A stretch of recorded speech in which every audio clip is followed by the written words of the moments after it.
are back with an exclusive conversation with radio host and comedian Rickey Smiley. Rickey is here this morning with a really important message. For years, of course, you know, he's been a daily dose of laughs for listeners of his nationally syndicated morning show.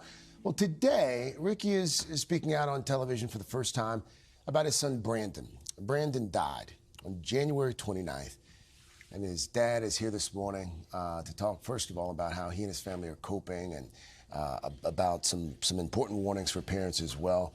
Good to see you, my friend. Thank you, man. Thank you for having me. Our deepest Appreciate condolences. You. Yes, sir. First of all, you get the call that no parent ever wants to get, that your child has passed away. What happened, Rickey? I was in Dallas at my apartment getting ready to watch the playoff. His girlfriend called. She said, text Brandon at this number or call him. So I called, nobody answered. I called her back. I said, is everything okay? She was crying. And she said that, in her words, she said that he had OD'd. And so I called, and that was around 10. There was a 12 o'clock flight leaving Dallas. So I just kind of grabbed my backpack and jumped on the plane and flew to Birmingham. And I got a phone call on my way out the door from Brandon's younger sister that lives in Atlanta, Taylor, that he had passed. And she was crying. And yeah. Had there been a history of drug use that you knew about? Yeah, he was struggling with that. We had his mother and I made several attempts to try to send him to get the help that he needed, send him to rehab. And we thought that he was doing better. He had just joined the church, had just got baptized again, probably a month before he passed away.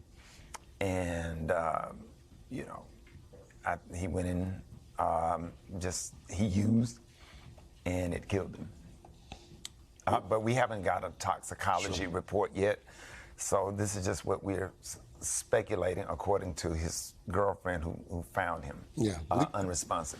And the cause of death, we should point out, is pending because of some additional lab studies that are needed. But you mentioned that he has had a history, and you're here this morning to talk to other parents as well who may have a child who's dealing with addiction issues. Yeah, we have to have a conversation, but I think the parents are having the conversation. The problem is getting the kids to listen to what the parents are saying. The parents are having these conversations. Some of them are uncomfortable, and we just assume that if you're in a good school district or you're in a gated community or everything's going good, that these kids are not, doing drugs. You don't have to be in the hood, to succumb to drug abuse. So Brandon, we had been talking to him for years. I don't know why. I don't know how. His mother is clean and sober her whole life. She lives in Atlanta with Brandon's bonus father, and myself. We are all clean and sober. And I just don't. I don't know. I hate it.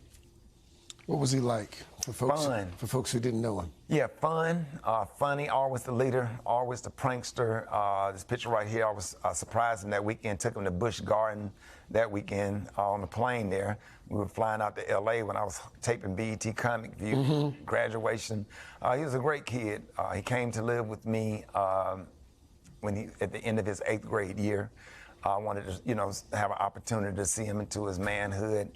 And probably about 11th or 12th grade, it started getting bad or whatever. So I thought I had control of it. Took him off to Alabama State University. Then I sent him to the University of Alabama.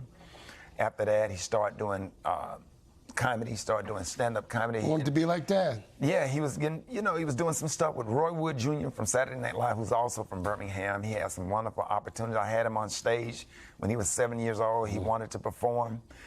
Just a great kid, a lot of life.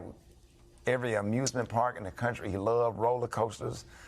A lot of fun. Rickey, you've been making folks laugh for decades now. One of the funniest folks out there.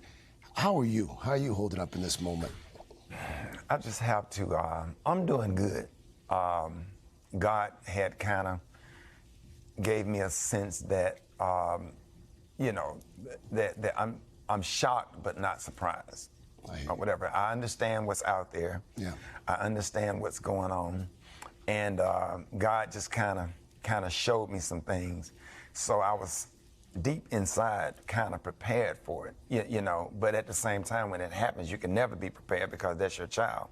But I'm doing good. I still have to do my morning show. I still have to press my way through, pray my way through, lean on my spirituality, because the God that we serve is just awesome. Have given me peace that surpasses all understanding.